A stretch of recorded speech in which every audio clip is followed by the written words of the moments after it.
Imagine this, you've just finished a long shift, your checklist is complete. There's no boss hovering over your shoulder, no assignments due, no messages awaiting a response. It's 7 p.m. and you've entered what might be the rarest and most powerful currency of our modern era, your free time.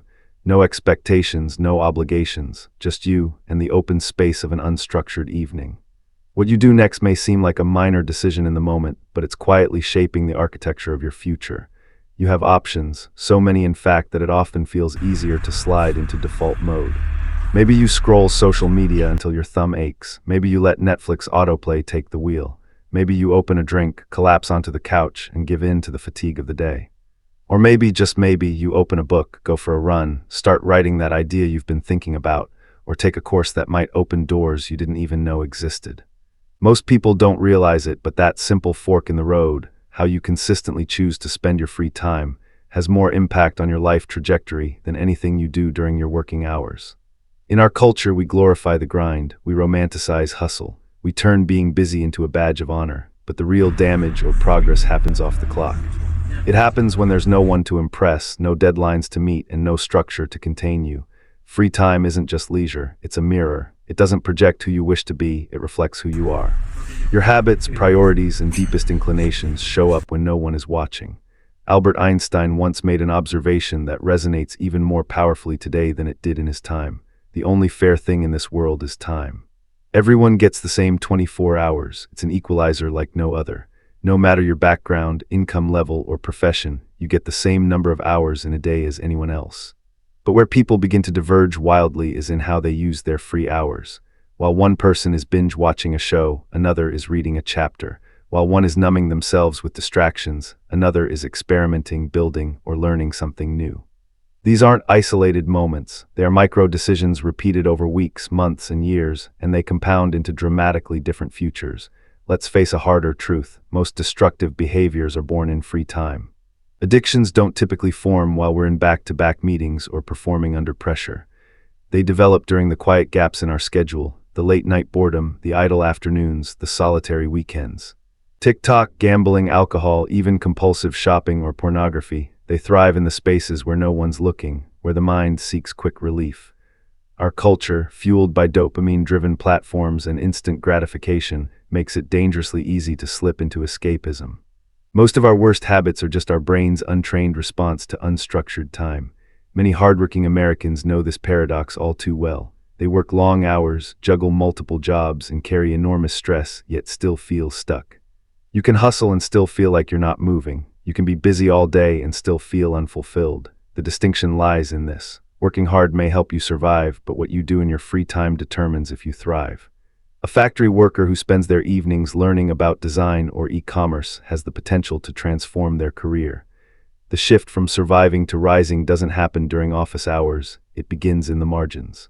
To illustrate just how powerful those margins can be, let's do some simple math.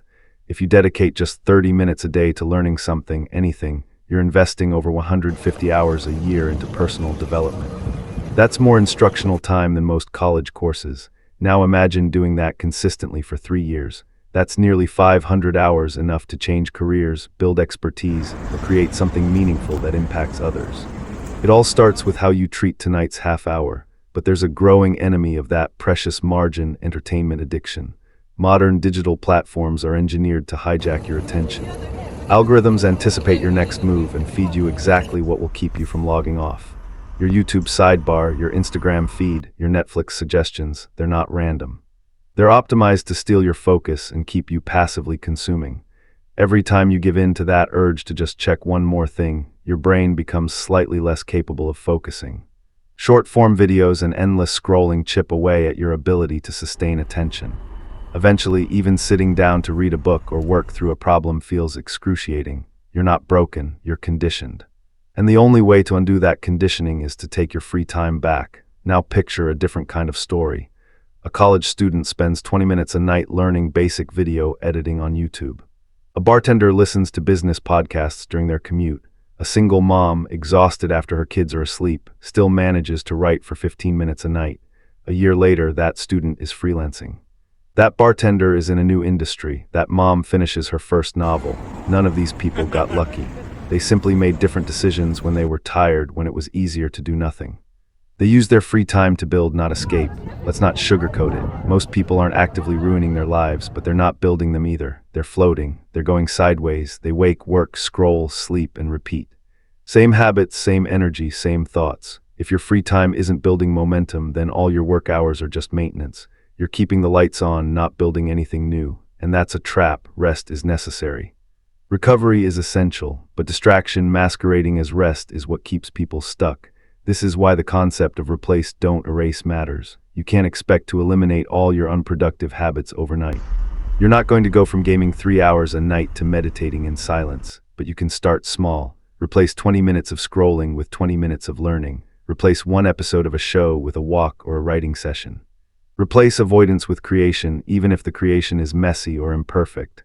The goal isn't to be flawless, it's to be intentional. Start with one swap, then another. Over time, your defaults change.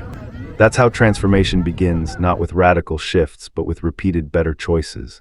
It's important to understand how rare this mindset is. In any community, most people will squander their free time, not maliciously, but mindlessly. They'll reach for comfort, distraction, and noise. Only a small percentage, maybe 5%, will treat their free time like sacred territory. These are the people who learn, create, reflect, and build, not because they have to, but because they realize those quiet hours are where real change lives. For them, free time is the only time they truly own, and they protect it like treasure. So let's be honest, time isn't your problem. Your smartphone tracks your screen time. You already know where the hours are going. It's not a lack of time, it's a lack of intent. Every moment you give to ease is a moment taken from growth. Every time you let yourself zone out for just 5 minutes, you're voting for stagnation. But every time you choose to do something intentional, no matter how small, you're casting a vote for a different version of yourself. 15 minutes of focused learning is still 15 minutes more than you gave yesterday. That's how futures shift, one deliberate hour at a time. Ultimately, the life you want isn't hidden behind some giant breakthrough. It's not locked away waiting for motivation to strike or circumstances to align. It's being quietly built or quietly destroyed in the background of your daily choices. In the 30 minutes before bed, in the hour before dinner, in your commute, your lunch break, your weekends, these aren't empty spaces. They're the spaces where futures are formed, so ask yourself the real question. Who are you becoming in your free time? What habits are you strengthening? What patterns are you reinforcing? What mental muscles are you training when the world isn't asking anything of you? Your evenings, your Sundays, your breaks, they're not filler, they're the forge. And every time you choose how to spend them, you're choosing who you'll become. Because in the end, Einstein wasn't just right about relativity, he was right about time. Time is the only fair currency we all share, and how you spend your free time isn't just a reflection of what you value. It's a preview of where you're going. I hope you found this video helpful. If you enjoyed today's video, be sure to hit the like button. It might seem like a small thing, but because of how the YouTube algorithm works, videos with more likes tend to get shown to more people. So your like really helps this video reach others who might need it too. And if you find my content valuable, consider subscribing. It really helps more people discover it. Thanks for watching, and I wish you and your family good health and peace. See you in the next video.